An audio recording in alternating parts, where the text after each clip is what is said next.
Francisco, thank you very much for sitting down with us for this interview. Let's start at the beginning. Where were you born and raised? Well, I was born here in Peru, in the state or departamento de Tumbes, which is bordered with Ecuador, in a fisherman town called Puerto Pizarro in 1940. I don't remember when or what, 1942.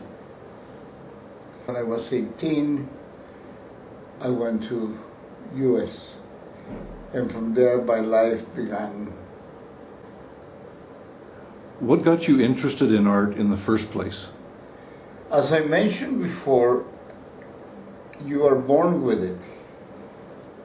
So since I was a child moving around, color used to call my attention. And I used to cut these little pieces and put them together as you want to. So, as I said, art is with you all the time. Where was it that you studied, and what other artists inspired you? Well, I studied at the University of Woodbury in California, and that's where I finished my schooling from. And then I got a scholarship, and I got some money from it, and I ended up having 3-point something that with little diamonds and so on. And so I went to Spain with the money that I had, and I already had a degree, and I wanted to learn more about color. So I went, and I remember giving an exam in the School of Fine Arts of San Jorge, where the big shots were. I mean, they came out Picasso, Dalí, Miro, and all of those. So it was a very university that said, well, these are our rules, and that's it, you have to begin again. And I said, no way, I've already been there for 5 years. All I want to do is learn is how to the college. Plus, you have to give exam to get in. So I remember we were like about 30 students that came from all over. And I was in the room when we had to do a drawing of David. And they gave us 3 days to do it. And I remember I did it in half an hour. So, and then they sent me a note that I got in. I went in and I said, you have to study from A, B, C, D. So I think I spent at that school maybe about a month. I remember seeing a copy of La Guernica and some other, copies of Dalí and da-da-da-da-da. And so I said, I don't need this. I went to the director of the school and said, I would like to have classes. I don't want a diploma. I don't want to have these things hanging there. I just want to learn more about color. He said, well, you have to wait. That you're going to be taking next year. I said, no, thank you. So then I got my things and I never went back to school. So I went to the Museum of El Prado in Madrid, and I started beginning. I asked for permission, and I began to copy Velázquez and Rembrandt and all of those big Spanish painters. So I did that, and then I began to paint the streets of it. Then, name it. You become so overwhelming by the beauty of the city of maybe Barcelona, Toledo, Madrid. So I spent there on the streets for 1.5 years, and then I decided to go to Paris. Paris, the center of art. So I remember the first thing when I got there was to paint Alexander Bridge, which is the most romantic bridge I ever seen. I stayed for 6 months. The money was keep going. I had little bets. And then I went to England, where I learned graphics, lithos and serigraphs and so on and so forth. So I spent around there only 3 countries for about 2 years and a half. Came back to California, Going to show the whole work that I had done in Europe, and they could choose whatever they wanted to.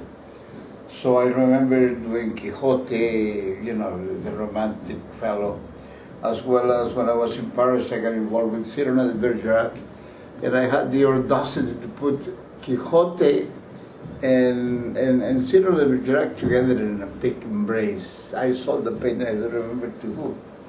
And so it was a period of freedom there in Europe.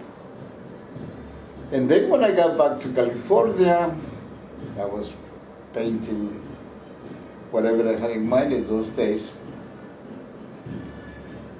And I was a friend with the Peruvian consul, Dr. Aragon.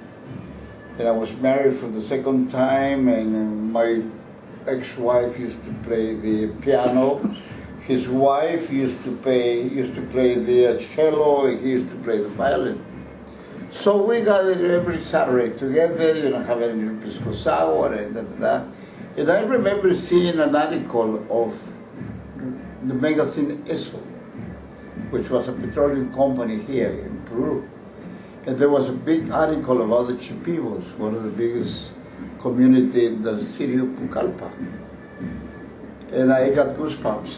Goosebumps was for me the signal of do it, don't let it go by.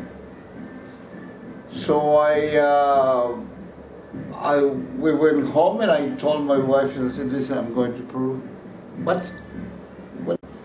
So I wanted to be involved with the community of the Chipivos and learn about their designers and so forth. So 2 weeks only I'm going to go, for 2 weeks.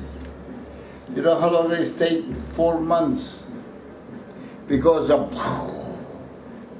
all of these colors of it, you know, I remember seeing this green blanket, but it's not just one green, it's millions of greens, millions of colors.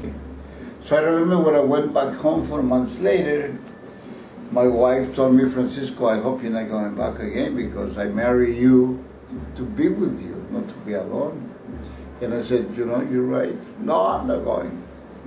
A month later, my soles were itching, because she said, I will divorce you if you go back again. It's all yours. So that was my beginning to about the Amazons. So I came to the Amazons, I think, for the first time, 1972. And I haven't left since then. And how did you end up building your studio and your gallery and your sanctuary in Pavas? As a matter of fact, I was talking to my mother those days in Lima. And she said, but Francisco, what are you going to do in the Amazons? Who are you going to be selling your paintings to? And I said, Mom, the Amazons is a great river that big boats, the boats that go around the world, they stop. So I built the first house. There was not much money. And I remember big house. But for this to be different to the other houses, I painted these big poles white on top of the building, which you saw the difference from it. Plus, I took a